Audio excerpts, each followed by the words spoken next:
שלום, בסרטון זה אני אראה כיצד ליצור מסמך משותף של גוגל דוקס שמאפשר כתיבה של מספר שותפים בכל מקום ובכל עת.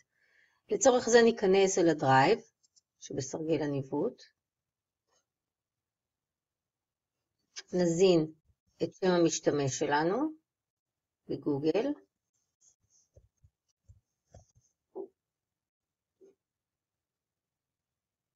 והנה אני בדרייב.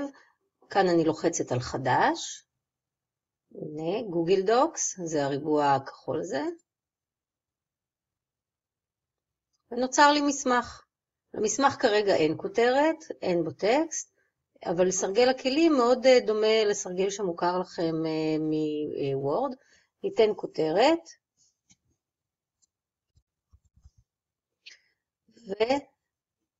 ולשנות את שם המסמך אני רק לוחצת, והנה הוא בוחר את השם שמופיע בשורה הראשונה.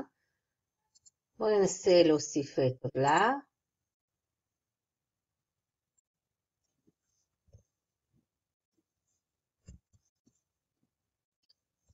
אוקיי. במידה ונרצה להוסיף תמונה, נוכל ללכת לסרגל הניווט להוספה, להוסיף תמונה, קישור, סרטוט, די דומה לוורד.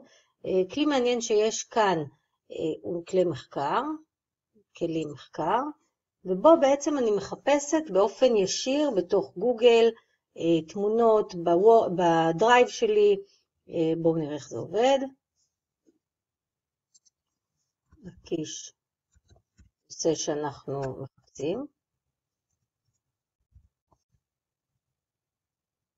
ואני מקבלת כאן רשימה של אפשרויות, חלקם אתרי אינטרנט, תמונות, חומרים שנמצאים בדרייב שלי. ובואו נראה איך אני מוסיפה תמונה. נניח ובחרתי את התמונה הזו, אני יכולה לראות אותה בגדול ולגרור אותה לתוך המסמך שיצרתי. כמובן שאני יכולה ללכת ישר לתמונות, ואז אני אקבל רק תמונות.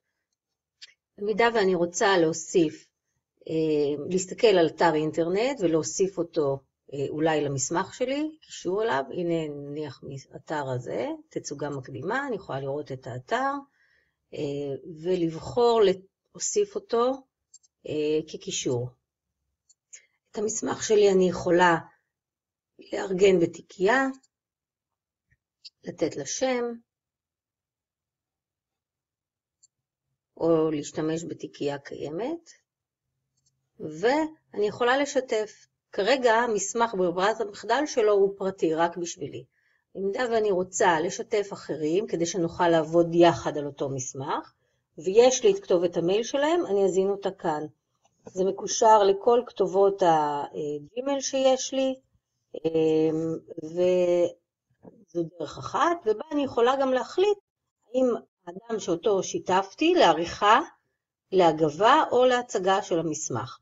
במידה ואין לי את כתובת המייל של האדם אותו אני רוצה לשתף, אני עוברת לאפשרויות של שיתוף דרך כתובת קיצור, מעתיקה את הכתובת הזו, ושוב מחליטה האם האדם שיש לו את הקישור יוכל להציג, להגיב למסמך או לערוך אותו, ובעצם זהו, המסמך מוכן. להתראות.